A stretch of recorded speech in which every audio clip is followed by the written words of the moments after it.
sida uu qorshuhu yahay waxaa la filayaa in 31 May sanadkani 2021 ay dalka Somaliland markii ugu horeysay ay ka qabsoonto doorashooyinka isku sidkan ee golayaasha deegaanka iyo wakiilada. Sanadkan waxyaabo badan ayaa ku cusub doorashooyinkani oo ay ka mid yihiin doorasho laba gole oo mar kaliya la wada qabanayo. Sidoo kale waxaa jira murashaxiin badan oo haweenah oo ka qayb galaya doorashooyinkani. Gobolka Saaxil waa gobol isugu jira buuro, bannaan, xeebo iyo oogo, isagoo ka kooban laba degmo doorasho oo kala ah degmada Berbera iyo degmada Sheekh. Sanaaduuqda goobaha doorashada ee gobolka Saaxil ayaa ka kooban 90 goobood, iyadoo degmada Berbera inta ay maamusha la dhigo 63 goobood, halka 27 kalena la dhigo inta ay maamusho degmada Sheekh. murashaxiinta golaha deegaanka ee degmada Berbera ayaa tiradoodu waxay dhan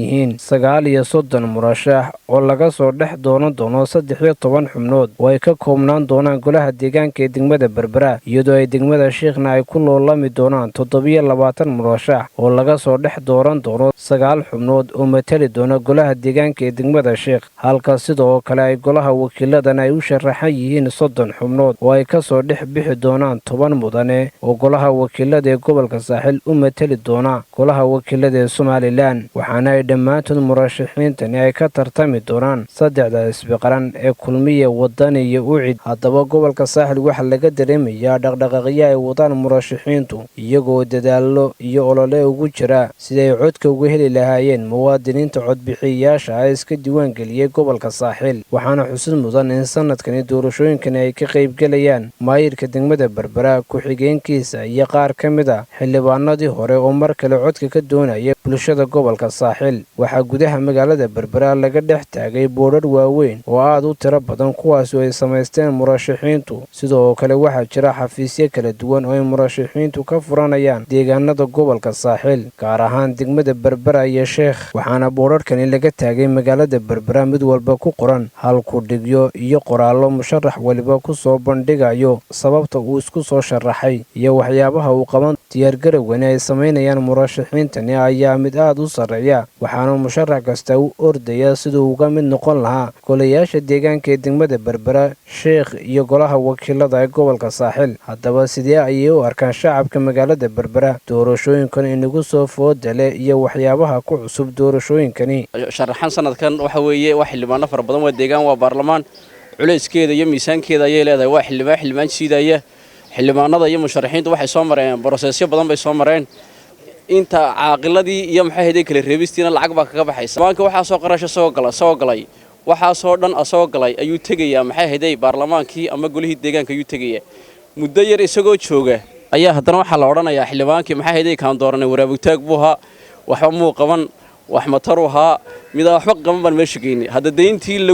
deyntii lagu lahaa ma buu celinba. haddii aan golaha deegaanka waxyaabaha ku cusub doorkan aan laba qodob ka sheego, xildhibaanada golaha deegaanka oo la yareeyey oo tir ahaan tirooyinka degmooyinka eeda ah waxaa laga dhigay 13 halkii markii hore ka ahaayeen 22. shayga ugu muhiimsan waxa weeye madaxweynaha jamhuuriyadda qaranka barakeysan ee Somaliland Mudane Muuse Biixi Cabdi inuu sanadkan qabtay laba doorasho oo waxa weeyaan saaran oo golayaasha deegaanka iyo tii baarlamaanka ah, iyadoo ay jiraan duruufo fara badan oo ku gadaaman dalka, oo ay jiraan xanuuno safmar ah oo saameeyay guud ahaan ummadda adduunka iyo gaar ahaan qaranka jamhuuriyadda Somaliland. laakiin doorashooyinkan haddii ilaahay ku dadkuna haddii ilaahay ku waxbay barteen, waxbay fahmeen, kuwii hore ayay casharo badan ka qaateen. maadaama casharabada ay kuwii hore ka qaateen, doorashooyinkan waxaan u maleynayaa in ay dadweynuhu fahansan yihiin. doorashooyinka ka duwan yihiin, laba goor baad codeynaysaa. hore looma arag Somaliland laba goor laga codeeyo.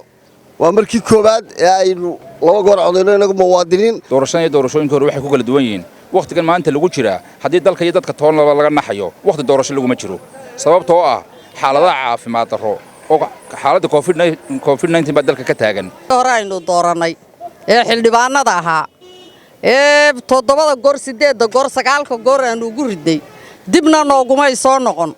waxaanu qabnay wax kale midna ma oga. kuwana waa la mid maanta kuwan la sheegayaan. qaar ka mid ah murashaxiinta deegaanka iyo golaha wakiilada ee gobolka Saaxil ayaanu iyagana wax ka weydiinay waxyaabaha ku cusub doorashooyinkani isku sidkan ee ay kaga duwan yihiin doorashooyinkii hore ee Somaliland ka qabsoomi jiray. su'aasha jawaabteeda waxaan oran karaa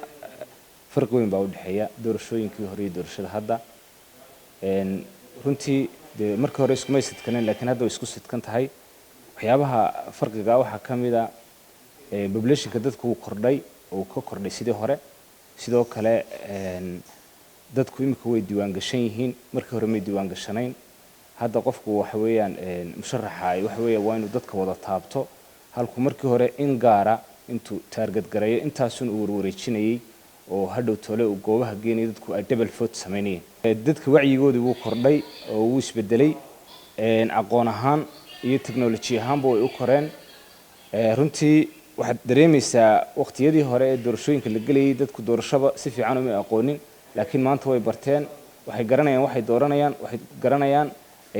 ciday dooranayaan way garanayaan marka musharaxa waxa laga rabaa inuu fikirkiisii iibiyo waxa laga rabaa inuu dadkii gaadho waxa laga rabaa inuu maxaan ku raday wax badan oo ka badan wixii hore kii hore laga rabay laga rabaa marka dhaqaalihii runtii dhaqaalaha laftoodii uu ku kordhayayo sababtoo ah waa inuu isgaadhsiiyaa mujtamaciga marka wuxuu isticmaalayaa waxa weeyaan waa adeeg buu isticmaalaya adeegga uu isticmaalaya dee kharash buu ku joogaa walaal cabdirasaaqow su-aashaadi weydiisay haddaan kaaga jawaabo doorashooyinka horta runtii waa muhiim oo waxay muhiim u yihiin shicbiga dadka dooranaya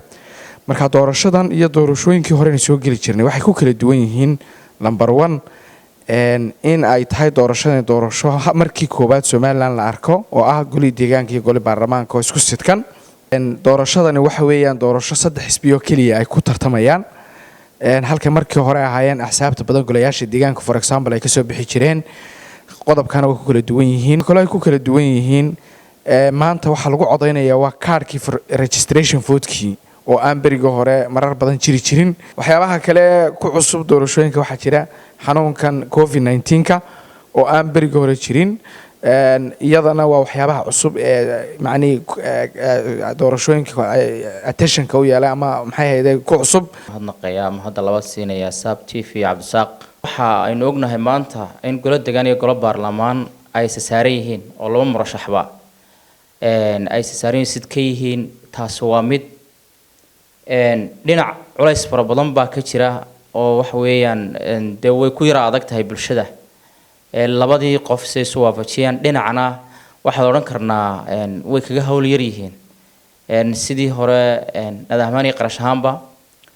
waxa kale oo tan ay kaga duwan tahay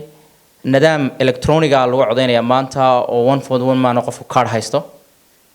tii hore ma jirin qofku already uu footayn jiray taasina waa ta labaad ay kaga duwan tahay ee doorashooyinkii naga horeeyay oo aynu oran karno way ka qarash badan tahay annaka murashaxiin ahaan ilaa 2016 ilaa iyo 2021 kan ku jirno ilaa intaaba waxaan wadnay abaabul iyo card mar la qaadanayo marna dadkii la soo rarayo wax weeyaan cardkii qaadanaya marna uu isdiiwaan gelinayo taasina culays dhaqaale ayay ku keentay run ahaantii baan oran karaa waxa kale oo ay kaga duwan tahay maanta dunidu mar walba technology kor buu socdaa oo kor buu kacayaa dhinaca faa'iido ka tahay oo bulshadii aqoon ahaan iyo technology ahaanba kor bay wax weeyaan